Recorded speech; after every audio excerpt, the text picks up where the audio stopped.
Accounts और economics को तो पराग सर ने पहले बहुत इजी बना रखा है, अब बारी है बिजनेस स्टडीज।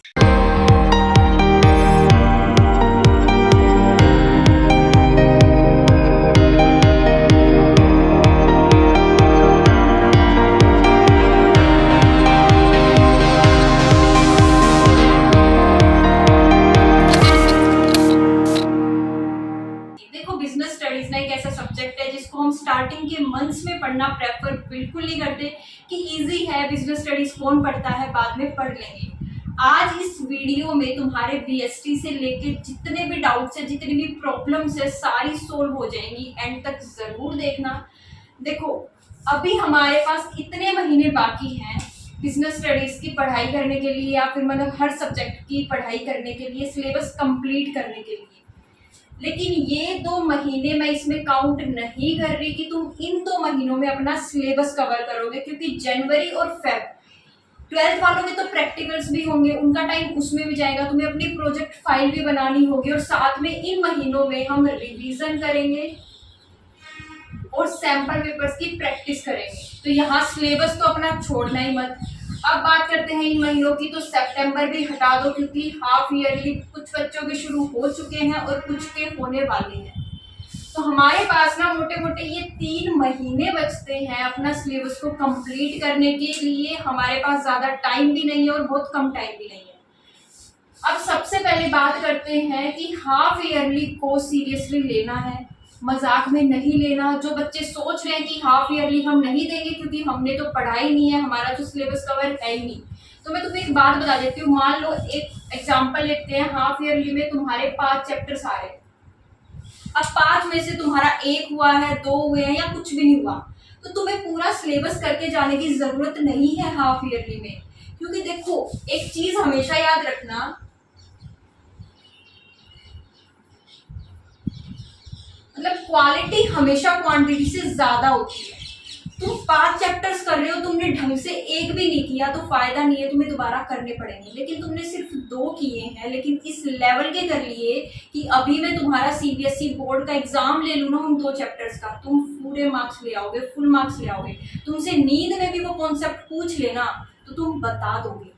तो बेसिकली तुम्हें करना क्या है, हाफ ईयरली का पूरा सिलेबस तो कवर अभी करो ही मत, इतना टाइम भी नहीं है हमारे पास, कुछ ही दिन बचे होंगे। और जिनके शुरू हो चुके हैं तो वो तो अब कुछ कर ही नहीं सकते, जिनके नहीं हुए हैं वो अपने 2 चैप्टर कर लो, 3 कर लो, जितने तुम्हारे आ रहे हैं, जितना तुम कर सकते हो अच्छे से। तो ये तो बात हो गई हाफ ईयरली की। अब बात करते हैं इन 3 महीनों में कैसे पढ़ना है, किन चीजों का ध्यान रखना है, कौन सी बुक से पढ़ना है। सबसे पहले बुक की बात करते हैं। देखो, बुक की अगर मैं बात करूँ, बिजनेस स्टडीज में एनसीईआरटी तुम्हारे लिए भगवान है। एनसीईआरटी से ऊपर कुछ भी नहीं है। अगर बिजनेस में तुम्हें 100 मार्क्स लाने हैं तो ये गारंटी है मेरी, एनसीईआरटी से बाहर पेपर नहीं आता। तुम्हें एक बात बता दूं कि मैं मेरा एग्जांपल देती हूँ तुम्हें। मैंने एनसीईआरटी को इस लेवल का पढ़ा था ना, जब हमारे बोर्ड का एग्जाम हुआ था, मेरे टाइम पे ना वो टर्म 1 और टर्म 2 थी, तो 40 नंबर का बोर्ड का पेपर हुआ था और एमसीक्यू आने थे। मेरा बिजनेस स्टडीज का पेपर रीडिंग टाइम में कंप्लीट हो गया था। मैं रिपीट कर रही हूँ, मेरा बिजनेस स्टडीज का पेपर रीडिंग टाइम में कंप्लीट हो गया था। क्यों? हालांकि एमसीक्यूज थे, लेकिन टाइम तो उनमें भी लगता है। केस स्टडीज में सबसे ज्यादा, जो कि बिजनेस स्टडीज में एक हवा बना रहता है, उसमें तो टाइम लगता ही है ना। लेकिन मेरा पेपर हो गया था रीडिंग टाइम में, मुझे सोचने की भी जरूरत नहीं थी कि इसका क्या आंसर होगा, मुझे पढ़ते ही आंसर का पता था, ऑप्शन देखने की भी जरूरत नहीं थी। तो तुम्हें एक बात बताऊं, एनसीईआरटी की लाइनें उठ के आती है बिजनेस स्टडीज के पेपर में। विश्वास नहीं होता ना तो पिछले साल के पेपर उठा के देख लो, कोई भी तुम्हें चैप्टर लगता है इजी है, मुझे आता है, तो एनसीईआरटी उठाओ, एक बार देखो, तुम्हें अपने आप पता लग जाएगा। अब रेफरेंस बुक्स का क्या करें? रेफरेंस बुक्स बनाने वाले पागल हैं अगर हमें एनसीईआरटी पढ़नी है तो। देखो, रेफरेंस बुक्स तुम यूज कर सकते हो, तुम्हारी मर्जी है। तुम पूनम गांधी से पढ़ रहे हो, तुम सुभाष को उठा रहे हो, या कोई और बुक, तुम्हारी मर्जी है। तुम्हारे स्कूल वाले जो प्रेफर कर रहे हैं, मेरी मानो तो पहले कॉन्सेप्ट क्लैरिटी अपनी रेफरेंस बुक से ले लेना अगर तुम्हें एनसीईआरटी की लैंग्वेज समझने में दिक्कत होती है, जो कि ज्यादातर बच्चों को होती है। क्योंकि एनसीईआरटी की लैंग्वेज थोड़ी सी टिपिकल है, तो वो समझने में दिक्कत तो होगी।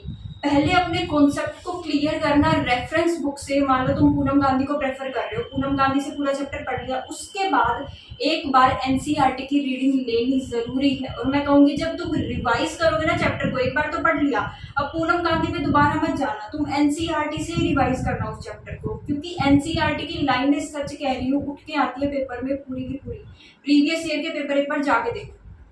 अब ये तो हो गई बुक की बात कि बुक में हमें एनसीईआरटी को फॉलो करना है। अब अगर बात करें जो बच्चे प्रॉब्लम एक और फेस करते हैं टीचर की, अब कहाँ से पढ़ें। देखो अगर तुम स्कूल वालों से पढ़ रहे हो, तुम्हारे स्कूल के टीचर्स बहुत अच्छे हैं और ट्यूशन लगा रखा है तुमने बिजनेस स्टडीज का, जो कि मोस्ट ऑफ बच्चे जाते भी है ट्यूशन, तो तुम एक काम करो, अपना एक टीचर पकड़ लो।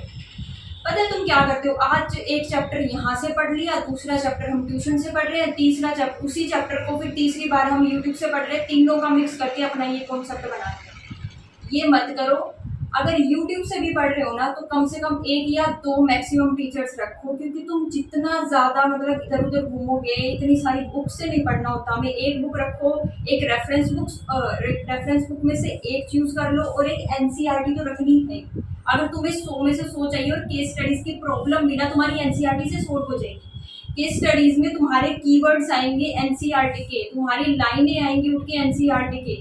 फिर कह रही हूँ प्रीवियस ईयर जाके एक बार देख जरूर लेना, तुम्हें विश्वास हो जाएगा मेरी इस बात का। ओके, हमारे टीचर की भी बात होगी, बुक्स की भी बात होगी। अब बात करते हैं भाई, ठीक है हमने कॉन्सेप्ट पढ़ लिया, ठीक है एनसीईआरटी से भी सब कुछ कर लिया, अब हमें याद क्यों नहीं रहती बिजनेस स्टडीज, उसमें भी तो दिक्कत आती है ना। अब हर चैप्टर में इतने सारे ऑब्जेक्टिव्स हैं, फीचर्स हैं, प्रोसेस हैं, उसको याद कैसे करें। तो उसका सोल्यूशन मैं तुम्हें देने वाली हूँ, मेमोरी टेक्निक्स में तुम्हें कुछ प्रोवाइड करूंगी, जिसकी वीडियोस आगे आएंगी और तुम्हें समझा भी दूंगी। तो उसकी टेंशन नहीं लेनी है, तुम्हें कॉन्सेप्ट पे ध्यान रखना है, जो क्योंकि कॉन्सेप्ट क्लैरिटी सबसे इंपॉर्टेंट है। सीबीएसई अब इतना इजी पेपर नहीं बनाएगी कि प्लानिंग की डेफिनेशन लिखो, ठीक है, ऑर्गेनाइजिंग की डेफिनेशन लिखो, ये सब नहीं पूछेगी। तुम्हें केस स्टडीज मिलेंगी भर भर के बिजनेस स्टडीज के पेपर में, और तुम्हारे एमसीक्यूज भी आएंगे। तो उसके लिए तो तुम्हें डीपली पढ़ना पड़ेगा एनसीईआरटी को, क्योंकि मैं बार बार एनसीईआरटी पे फोकस कर रही हूँ। बिजनेस स्टडीज में जैसे सब्जेक्ट में एनसीईआरटी से ऊपर कुछ भी नहीं है। तुम पहले रेफरेंस बुक से चैप्टर कंप्लीट करो, फिर एनसीईआरटी को पढ़ो। अब आ जाता है बिजनेस स्टडीज पढ़ते टाइम हमें नींद क्यों आने लग जाती है। देखो बिजनेस स्टडीज को रात में तो मत पढ़ना, रात में प्रेफर करा करो कि अकाउंट्स पढ़ो या फिर मैथ्स, मतलब प्रैक्टिकल सब्जेक्ट जो होते हैं, न्यूमेरिकल सॉल्व किया करो। बिजनेस स्टडीज को तुम सुबह मॉर्निंग में पढ़ सकते हो, शाम को पढ़ सकते हो। अब पता है तुम्हें कुछ चैप्टर में ना पता होना चाहिए सब कुछ कि क्या है, तुम करना क्या, एक चैप्टर तुमने पढ़ लिया मान लो, फिर तुम एक ब्लैंक पेपर लेना और सब कुछ जो भी उस चैप्टर में तुमने पढ़ा है ना, एक पेपर पे मतलब एक ही पेज में एक समरी से उस चैप्टर के लिख देना कि इतने इतने ऑब्जेक्टिव्स थे, ये फीचर्स थे, प्लानिंग ये होता है, मैनेजमेंट की डेफिनेशन ये है। सिर्फ एक पेज पे, ज़्यादा नहीं कह रही मैं, सिर्फ एक पेज पे, बिल्कुल डिटेल में नहीं लिखना तुम्हें। एक तरह से ये तुम्हारे नोट्स भी हो जाएंगे, क्योंकि नोट्स बनाने में बच्चों को दिक्कत आती है। एक पेज, दो पेज, तीन पेज तुम्हारी मर्जी है, जैसे तुम्हें बनाने बना सकते हो। और नोट्स में क्या लिखना होता है, नोट्स में तुम्हें बुक नहीं छापनी होती। तो पता नहीं बच्चे क्यों ऐसा करते हैं, बुक की डेफिनेशन ही छाप रहे हैं, कीवर्ड्स मतलब बुक से ही पढ़ लो ना, फिर बुक्स थोड़ी ना पब्लिश करनी है तुम्हें अपनी की। तुम्हें नोट्स में एनसीईआरटी के कीवर्ड्स हाईलाइट करके लिखने हैं, या तो एनसीईआरटी में ही हाईलाइट कर लो अगर टाइम नहीं है नोट्स बनाने का। अगर टाइम है, जो कि है हमारे पास अभी टाइम, तो हम नोट्स इजीली बना सकते हैं। तो उसमें एनसीईआरटी के कीवर्ड्स होते हैं, कुछ लाइनें होती हैं जिससे उस पॉइंट को एक्सप्लेन करना है, उस पॉइंट में जान डाल देगी वो लाइन, उसको तो तुम्हें डालना है ही। टीचर तुम्हारी वो लाइन देख, वो कीवर्ड देख के ना इम्प्रेस हो जाता है एनसीईआरटी की। और जब भी पेपर में तुम कोई भी एनसीईआरटी का कीवर्ड डाल रहे हो या लाइन डाल रहे हो, उसको हाईलाइट कर दिया करो, अंडरलाइन कर दिया करो, ताकि टीचर को ना तुम्हारा पढ़ना ना पड़े, पता लग जाए कि ठीक है बच्चे ने एनसीईआरटी पढ़ी हुई है, ये है, हो गया, अंडरलाइन किया हुआ है, वो अपने आप समझ जाएगा कि बच्चे को आता है।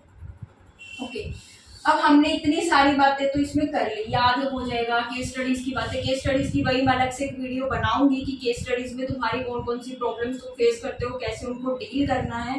केस स्टडीज पे अलग से एक वीडियो बनाएंगे। नोट्स की बात होगी, नोट्स में तुम्हें कीवर्ड्स लिखने हैं और कुछ लाइनें, एक लाइन में कि इस पॉइंट को तुम समराइज कर रहे हो, अपने लाइन में लिखो या अपनी एक डेफिनेशन बनाओ जो तुम एग्जाम में लिखने वाले हो। अब बात करते हैं राइटिंग प्रैक्टिस की। तुमने क्या किया, पहले रेफरेंस बुक से चैप्टर पढ़ा, उसके बाद एनसीईआरटी से भी पढ़ लिया, एनसीईआरटी के क्वेश्चंस भी तुमने कर लिए। अब तुम केस स्टडीज की प्रैक्टिस कर रहे हो, या जितने भी क्वेश्चंस तुम्हारी रेफरेंस बुक्स में दिए हुए हैं उनकी प्रैक्टिस कर रहे हो, उनको लिखना जरूरी है। बच्चे क्या करते हैं, सिर्फ याद कर रहे हैं, ठीक है हाँ ये तो मुझे आता है, ये तो मुझे आता है, और फिर डायरेक्ट सोचते हैं कि हम तो बोर्ड के एग्जाम में जाके लिखेंगे। वहाँ वो कंफ्यूज हो जाते हैं, उनके पास वर्ड्स ही नहीं होते लिखने के लिए, उनको पता नहीं होता क्या लिखूँ क्या ना लिखूँ। पता है बिजनेस स्टडीज जैसे एग्जाम में ना अगर 100 आउट ऑफ 100 चाहिए तो प्रेजेंटेशन मैटर करती है, बहुत ज़्यादा मैटर करती है। तुम खुद बताओ तुम्हारे साथ ऐसा कितनी बार होता है कि सेम टीचर, मतलब अलग अलग टीचर है, सेम सब्जेक्ट पढ़ा रहा है। एक टीचर तुम्हें पढ़ा रहा है मैथ्स मान लो, कोई भी चैप्टर तुम्हारा, और दूसरा भी वही पढ़ा रहा है, लेकिन तुम्हें एक का ही क्यों पसंद आता है? नॉलेज तो दोनों के पास है, कॉन्सेप्ट तो दोनों समझा रहे हैं ना, तुम्हें एक का क्यों पसंद आता है? ऐसा ही हमारे साथ एग्जाम टाइम में भी होता है। जो एग्जामिनर होता है, जो तुम्हारा पेपर चेक करेगा, उसके साथ भी ऐसा ही होता है। उसे एक बच्चे का तो बहुत पसंद आता है लिखा हुआ, दूसरे का नहीं आता। प्रेजेंटेशन मैटर करती है इस चीज़ में कि तुमने किस तरह से अपने आंसर को प्रेजेंट किया। बहुत सारे बच्चे ऐसे होते हैं जिनको कॉन्सेप्ट क्लियर होता है, उनको पता होता है कि प्लानिंग क्या है, प्लानिंग का प्रोसेस क्या है, लेकिन उनको प्रेजेंट करना नहीं आता। और ये कब आएगा? ये सिर्फ प्रैक्टिस से आएगा। और प्रेजेंटेशन पे भी एग्जाम पे की कैसे प्रेजेंटेशन तुम्हें मैनेज करनी है, क्या करना होता है, वो मैं एक अलग से वीडियो बनाऊंगी। अभी एग्जाम बहुत दूर है तो बाद में देखेंगे। लेकिन राइटिंग प्रैक्टिस अपनी छोड़ना मत, बनाते रहना, लिखते रहना। क्वेश्चन से चाहे तुम 5 क्वेश्चन लिखो एक चैप्टर के, लेकिन लिखना जरूर, क्योंकि राइटिंग प्रैक्टिस करना बहुत इंपॉर्टेंट है। एग्जाम टाइम में मतलब फंस जाओगे अगर नहीं लिखोगे, तो बता रही हूँ मैं तुम्हें लिटरली। तो गाइज आज की वीडियो में इतना ही। अगर तुम्हें पसंद आई हो तो कोई भी डाउट अगर रह गया हो, कोई भी पॉइंट हो, तो प्लीज़ कमेंट सेक्शन में ज़रूर बता देना। और अगर पसंद आई हो तो लाइक ज़रूर करना और चैनल को सब्सक्राइब करना।